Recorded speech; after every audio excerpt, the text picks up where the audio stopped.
Qigong before and during pregnancy. That is going to be the topic of this episode of Qi Life.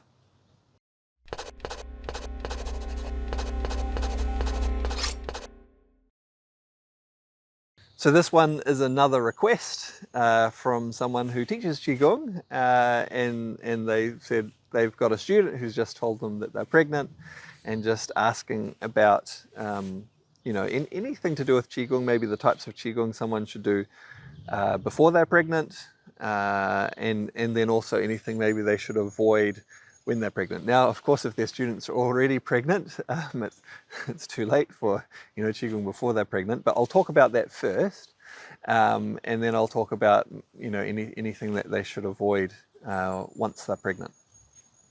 So, I guess the main thing in terms of doing Qigong before becoming pregnant is to make yourself healthy and balanced, because the healthier you are, the more balanced your energy is, the easier it is going to be to become pregnant if you're wanting to become pregnant, and the healthier, the easier the pregnancy will be, because your energy will be healthy and robust and able to support the pregnancy, and that's going to create a good start to life for the child that develops. So lots of different Qigong practices fit that, almost all of them, you could say, fit that to some degree in terms of building that health, that overall balance. There's a few maybe that you could think of as being specifically useful. So our original Qi, our Yuan Qi, is thought to come from our kidneys. So the original Qi, that's the Qi we inherit from our parents, and it's sort of the very base of our life energy. And so it comes from, or is housed in the kidneys. That then relates to our bone marrow, which of course produces stem cells, very, very important for our underlying health and well-being. Development of our central nervous system, the spinal cord, the brain, also really important to our overall well-being, and also our whole hormonal system is sort of supported by the kidneys. So Qigong practices that specifically support the kidneys are going to be helpful in developing the health and the robust health, strength, energy for becoming pregnant in the first place, and then supporting a healthy pregnancy. There's lots of different Qigong practices that can help with that. In terms of the Long Wak Tao Qigong practices, waking the Qi is a really good one. It's a super simple set of practices. I'll probably put a link to a video of that practice in the description below. Really simple. You start sitting down. You can do it standing if you want to, but you start sitting down, and it's a series of movements which do a lot to open up the spine and activate the energy in many different ways. You progress to standing and just get the energy flowing right through your system. There's quite a lot, particularly in the early part of that series of movements and practices, specifically focused on supporting the energy from the kidneys. So that's a really good one for that, as well as just generally activating the energy through the whole system. Getting a bit more specific, doing practices, so bone breathing and kidney breathing, and building the root. So these practices are used in different ways. They're sometimes used just as separate practices. Within the Long Wak Tao Qigong practices, we often do this as part of inner fire breathwork, of developing and making our energy really bright, active and strong. And it creates a base for that, because we're developing the base, again, the original Qi, the kidneys, that then supports the rest of the energy. And so the bone breathing moves the energy through the bones to make the bones healthy, but also the bone marrow. It also strengthens the electrical activity through the body, including through the spinal cord and brain. And then the kidney breathing specifically strengthens the kidneys and clears any blocked or stagnant energy from the kidneys as well. So that specifically is really good. And then moving beyond that, practices that specifically support the reproductive system, and in particular, some of the most common issues with the female reproductive system is energy becoming blocked and stagnant within that, or it just generally being, maybe the energy is a bit weak, and so things that activate and strengthen that. So there are some specific practices that are good for that. Within the 12 rivers Qigong practice, there's practices that are aimed at each of the Zhang Fu meridians, so including the circulation sex pericardium, which is to do with peripheral blood circulation, but also has a connection to the sexual function, the sexual organs.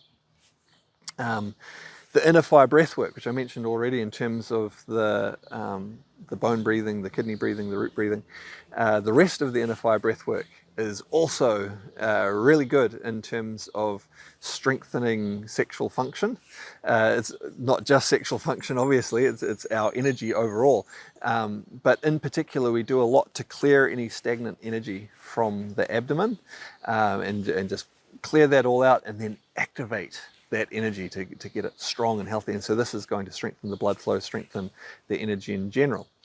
Those are sort of some key practices that are going to be really useful. You know, going beyond that, you're getting into sort of quite either just more general practices. As I mentioned, any general practices that balance the 5 elements, practices that maybe, you know, harmonize emotions, you know, all of these sorts of things are going to be really healthy for just creating a solid foundation for health and therefore for pregnancy. In terms of getting into more specific ones for preparing for pregnancy, you're probably getting into very specifically targeted things in like a therapeutic context.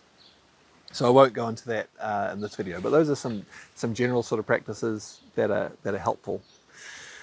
So moving beyond that into, okay, so someone's developed a really good base of health and well-being and they've become pregnant. What are some considerations now that they're pregnant in terms of what they should do with their Qigong and maybe anything that they should avoid? There are some very basic practical considerations. So if you've already developed a good base of health and fitness and well-being, you're often able to keep up with the routines that you've already been doing, a lot of them. But once you're pregnant is not the time to suddenly go, right, now I'm going to get super fit, right? So it's good to exercise and stay healthy while you're pregnant, but and if you're of low fitness, maybe to increase that to some degree, but it's not the time to go from couch potato to super athlete, right? Because your body is wanting to send its resources to the development of the baby, not to suddenly developing new abilities. So you don't want to suddenly embark on a more strenuous type of regime, but certainly continuing with practices that you're already doing, that's healthy. Or if you're not doing anything, your focus is going to be on gentle to moderate practices, not strenuous ones.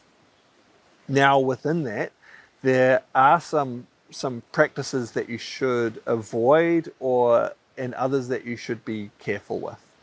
So in terms of ones to avoid, actually a lot of the inner fire breath work that I just mentioned, which is really good in terms of preparing for pregnancy, not so good once you're pregnant, because of the way it very actively clears stagnant energy from the abdomen and from the area where the reproductive organs are, and also really activates that energy. Neither of those things are good once you're pregnant. So good in preparation, but at the time when you actually become pregnant or soon thereafter, like, okay, lay off the inner fire breath work, move into more gentle practices that aren't going to be clearing, because it's no longer stagnant energy. You're wanting a very particular type of energy to build up within the uterus. You're building a baby there and you don't want to be clearing that out. In a similar way, you need to avoid or certainly be very careful with any practices that are purging energy, that are strongly clearing energy out. Because again, you're now in a phase where you're actively accumulating and building energy, and you don't want to inadvertently upset things and purge energy that should be kept, that is being built up for a healthy purpose. And so there's a range of different practices that could apply to that. So a lot of them should just be avoided completely. Some can still be used, but you just need to be gentle and with appropriate caution. If you're unsure, this is the sort of situation where it's really useful to get the advice of someone who's an experienced Qigong practitioner to help to guide you into, you know, if a practice is going to be okay for you or not. Another thing in terms of working with your energy, similar to what we've already talked about, is you do now need to start to be a bit careful in terms of how you interact with the energy in your lower dantian. Essentially, this area in your lower abdomen is the area where you're now forming a new baby, a new life. And so it's good to work gently with the energy here, with the energy flow coming to there and being balanced. But just as we don't want to do anything to too strongly purge or empty the energy out of this area, we also need to be careful not to excessively activate or to focus too much on excessively building the energy in this area either. In most Qigong practices that are gentle to moderate, this will not be a problem.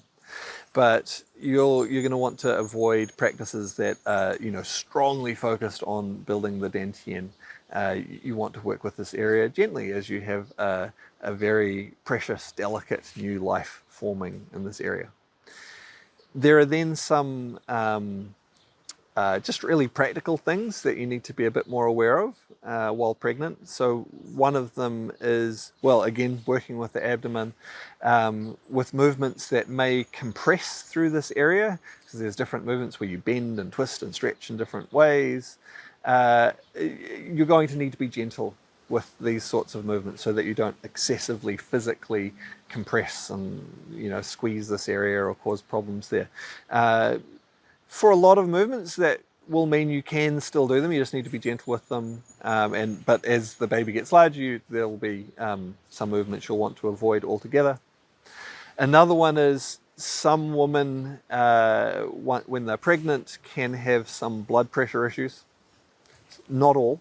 And a lot of this will depend on the state of health and fitness that they had before they got pregnant. But if they are potentially prone to blood pressure issues, they need to be careful about any sort of practice where they bring the head below the waist, because that can lead to things like passing out, which isn't going to be good for them if they then fall over, and that creates problems. So for some women, that sort of thing will still be fine, depending on how they were before they got pregnant.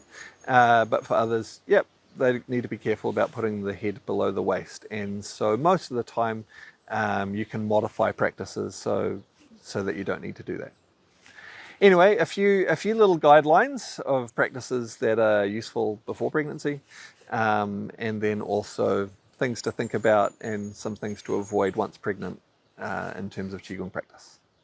All right, I hope to see you in another vlog soon.